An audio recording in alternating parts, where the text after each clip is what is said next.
Sulmuesi i kombëtares së Kosovës, Fisnik Aslani, ndihet gati për ndeshjen e sotme, e martë, ndaj Turqisë në kuadër të finales së play-offit për kualifikim në Kupën e Botës 2026.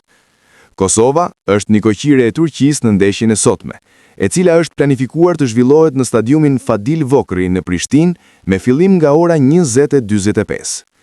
Dardhanët janë gati për këtë ndeshje finale, pasi ëndra e madhe është kualifikimi në një ngjarje të madhe sportive dhe Kupa e Botës është kulmi i çdo arritje.